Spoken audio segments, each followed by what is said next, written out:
आज आपको करण कारक बताते हैं। करण कारक मतलब तृतीय विभक्ति। करण कारक आप पढ़ते हैं हिंदी में करण कारक, इसको अंग्रेजी में इंस्ट्रूमेंटल केस कहते हैं। इंस्ट्रूमेंटल केस क्यों कहते हैं? क्योंकि इंस्ट्रूमेंट से काम करते हैं।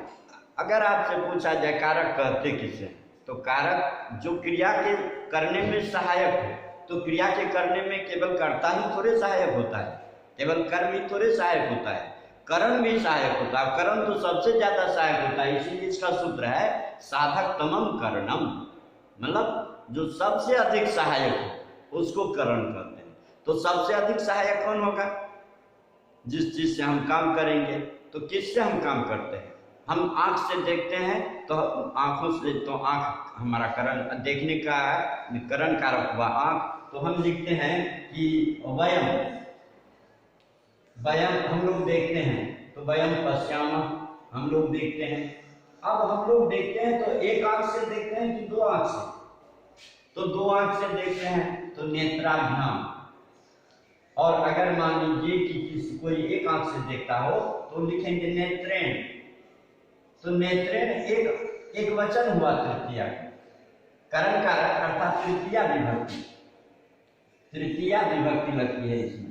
तो सदरूप जब आप पढ़ते हैं तो प्रथमा द्वितीया तृतीया, तो तृतीया विभक्ति आप पढ़ते हैं।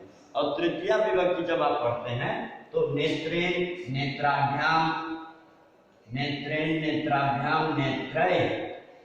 अगर मान लीजिए कि शिव जी देखते हैं महादेव को, तो दो से अधिक नेत्रों से देखेंगे, तीन नेत्र वाले होते हैं, तो कह सकते हैं कि वयम अहम नेत्रैः पश्यामि, महादेव कह सकते हैं। But we can not say this, we can say कि we see with eyes, with two eyes, we see with two eyes. तो अहम नेत्राभ्याम पश्यामः। अब हाथ से लिखते हैं, मैं हाथ से लिखता हूं तो अहम हस्तेन लिखामि, क्योंकि मैं दोनों हाथ से नहीं लिखता, मैं एक हाथ से लिखता हूं। तो अहम हस्तेन लिखामि, मैं हाथ से लिखता हूं। दो पैर से चलते हैं तो क्या कहेंगे कि मानव या जन्म मनुष्य जो होता है दो पैर से चलता है, तो पादाभ्याम चलती, पादाभ्याम, पाद मतलब पैर, तो पैरों से तो पादाभ्याम चलती। अच्छा, अगर आपको इस शब्द को मान लीजिए इसके बदले में दूसरा चरण मतलब पैर होता है, तो आप कहिए चरणाभ्याम चलती, मानव चरणाभ्याम चलती। और कहेगा कि पशु जानवर तो चार पैर से चलता है, तब आप कहिए वहां की चरणैः चलती।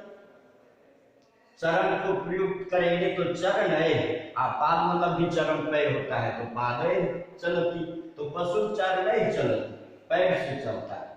देखिए कभी कभी अलंकार पढ़ते हैं और आपको जो अक्षर वाला ही शुरू करना है तो चरणैः चलती करेंगे, वो अक्षर वाला शुरू करना है तो पादैः चलती, पादाभ्याम चलती। तो ये हुआ तृतीया विभक्ति। देखिए करण कारक है, और इस करण कारक के ये तो आप जिससे काम करते हैं उसको करण कारक कहते हैं। इसके अलावा आप जो बस से आते हैं, तो आप बस से आते हैं, साइकिल से आते हैं, रेलगाड़ी से जाते हैं, मोटर गाड़ी से जाते हैं, तो वो सब भी तो करण हुआ। तो आप कहेंगे कि हम बस यानेन, बस यानेन, बस से विद्यालय जाता हूँ, बस यानेन विद्यालयं गच्छामि, अहम बस यानेन विद्यालयं गच्छामि, मैं बस से विद्यालय जाता हूँ। पूछेगा आपसे क्वेश्चन, त्वं केन विद्यालयं गच्छसि? अगर क्वेश्चन पूछेगा तो कैसे पूछेगा? त्वं, इसका प्रश्न निर्माण हो जाएगा केन, तृतीया में किन शब्द का रूप केन होता है। केन विद्यालयं गच्छसि, त्वं है तो गच्छसि लगेगा, अहम है तो गच्छामि लगेगा। सब्जेक्ट वर्ब एग्रीमेंट तो आप संस्कृत का सीख ही चुके हैं अगला क्लास में। तो आपको क्वेश्चन करेगा त्वं केन विद्यालयं गच्छसि, तो आप कहिएगा आंसर में अहम बस यानेन विद्यालयं गच्छामि। त्वं केन लिखति, त्वं केन लिखसि, आपको पूछ देगा कि त्वं केन लिखसि, तुम किससे लिखते हो? त्वं है तो लिखसि होगा, हम पहले लिखति बोले तो हम गलत है। क्यों? क्योंकि त्वं रहेगा तो त्वं के साथ लिखसि ही लगेगा, सी ही लगेगा। त्वं केन लिखसि। अब देखिए ये क्वेश्चन है तो हमने क्वेश्चन मार्क डाल दिया, तो हम कहेंगे आंसर में तो हम बोलेंगे कि मैं, कलमेन लिखामि, मैं कलम से लिखता हूँ। अहम कलमेन लिखामि, मैं कलम से लिखता हूँ। अहम हस्तेन लिखामि, मैं हाथ से लिखता हूँ। तो इस तरह से तृतीया विभक्ति का प्रयोग करेंगे आप। तो करण कारक जो होगा वह तृतीया विभक्ति का प्रयोग करेंगे। कोई भी सामान इंस्ट्रूमेंट है उससे आप काम कर रहे हैं, क्रिया उससे पूरी हो रही है, करण कारक कहते हैं किसको है बताएंगे कि साधारण कर लो। इसके अलावा आप एक संस्कृत में याद रखेंगे सहार्थे तृतीया। सहार्थे तृतीया याद रखने से क्या होगा, इसका अर्थ हुआ सह अव्यय वाले अव्यय, सह अर्थ वाले अव्यय। सह अर्थ वाला अव्यय कौन है? सह मतलब क्या होता है? सह मतलब होता है साथ, सह मतलब साथ, सार्धम मतलब साथ, सह साकम सार्धम, सार्धम मतलब साथ, साकम मतलब साथ। तो आप देखेंगे आपको मिलेगा, महल करके लिख देते हैं, तो इस सब का अर्थ हुआ साथ। तो अगर इन अवयवों का प्रयोग करेंगे, जैसे आप कहते हैं ना कि वह पिता के साथ जाता है, सार्धम साकम का अर्थ हुआ साथ। अब कहते हैं कि वह पिता के साथ जाता है, कि या मैं मित्र के साथ खेलता हूँ, या मित्र के साथ पढ़ता हूँ। मित्र के साथ तो मित्रेण सह, मैं पढ़ता हूँ तो अहम लिखिएगा, यहाँ पठामी लिखिएगा, अहम पठामी, हम मित्रेण सह पठामी, मैं मित्र के साथ पढ़ता हूँ। पिता के साथ जाता है तो पित्रा सह गच्छति, पित्रा सह गच्छति, पिता के साथ जाता है। कौन? मान लीजिए बालक, बच्चा जो है, चाइल्ड गोज विथ फादर, तब कहेंगे कि बालक पित्रा सह गच्छति। माता के साथ जाता है तो मात्रा सह गच्छति। तो आप देखेंगे हिंदी में कारक चिन्ह यहाँ का के मिलेगा, माता के साथ, माता के देख करके आप षष्ठी लगाएंगे तो गलत हो जाएगा। मित्र के साथ के लगाएगा, षष्ठी समझेंगे गलत हो जाएगा, तृतीया लगेगा, कहेगा तृतीया क्यों लगेगा? देखिए ना, अगर इस अध्याय का आगे में प्रयोग कर लीजिएगा तो यहाँ तृतीया होगा। तो ये मित्र शब्द का तृतीया हुआ, ये पितृ शब्द का तृतीया हुआ।